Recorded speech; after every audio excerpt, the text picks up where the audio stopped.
আগামী ৩রা মার্চ বিয়ে, তার আগে শুক্রবারই ছুটিতে বাড়ি ফেরার কথা ছিল হুগলির চন্দননগর পুলিশ কমিশনারেটের কর্মরত পুলিশ কর্মী হিরবাধের বড়আড়াল গ্রামের বাসিন্দা হিমাংশু মাঝির।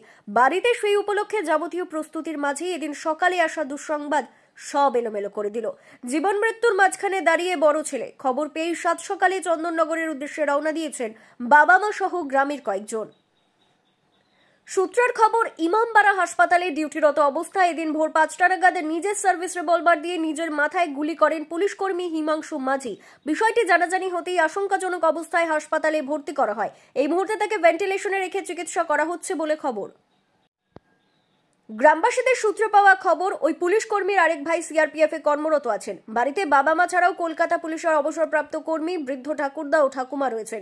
হিরবাধেরই একটি গ্রামে বিয়ে ঠিক হয়েছিল, আগামী সোমবার বিয়ে। তার আগে এই ঘটনার পেছনে কারণ কি বুঝে উঠতে পারছেন না পাড়া প্রতিবেশী থেকে গ্রামের বন্ধু বান্ধব কেউই। হ্যাঁ, সকালে টিভি মারফত শুনলাম আর কি যে আমাদের যে পাশের বাড়ির যে ভাই আছে ওইখানে ডিউটি করতে করতে যে নাকি নিজের রিভলভার থেকে গুলি করেছে। ভালো ছেলে, ঠিক আছে, তার জন্য গ্রাম দুঃখিত। হ্যাঁ, বিয়ে ৩ তারিখে বিয়ে ঠিক হয়েছিল, প্যান্ডেল হচ্ছিল, প্যান্ডেল হচ্ছে।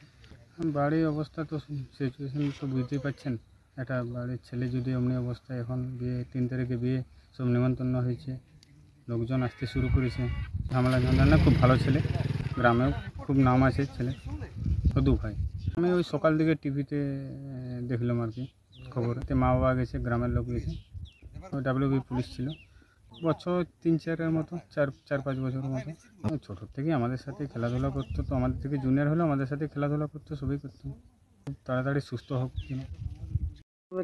কি ঘটেছে সেটা আমি ঠিকঠাক বলতে পারবো না, কিন্তু কাজের আসার কথা ছিল, কিন্তু এই ঘটনাটা জেনে খুবই দুঃখিত। আমরা ফোনে মাঝে মধ্যে কথা হতো, হ্যাঁ, এরকম ভালো মন্দ কথা হতো আর কি, কি করছিস কি না এইসব কথা হতো। কখনো বলতো কোনো ডিউটির কাজের চাপ? না, এইসব কিছু বলতো না। বিয়ে বাড়ি ছিল তো আজ? হ্যাঁ, আজ বিয়ে বাড়ি ছিল। কবে বিয়ে বাড়ি? ৩ তারিখে মার্চের। আজ আসার কথা ছিল।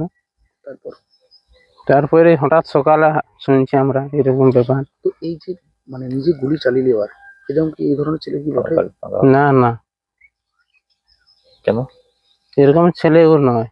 কখনো কি শুনেছিলে যে কখনো কি বলতো যে আমার ভালো লাগছে না চাকরি করতে বা এরকম? না, এসব কেন বললো, চাকরি পাওয়া ভার। কেন, কি মনে হচ্ছে কারোর সাথে কোনো ঝামেলা? না, ওসব আমি জানি না। কিছু বলতো না। আজকে তো বিয়ে বাড়িতে আসা করছে। হ্যাঁ, তোমার তো আনন্দের সময় তো। হ্যাঁ, তো আনন্দের সময়, কিন্তু হয়ে গেলে কি করবে। ব্যুরো রিপোর্ট, দক্ষিণ বাঁকুড়া দর্পণ, হিরবাদ।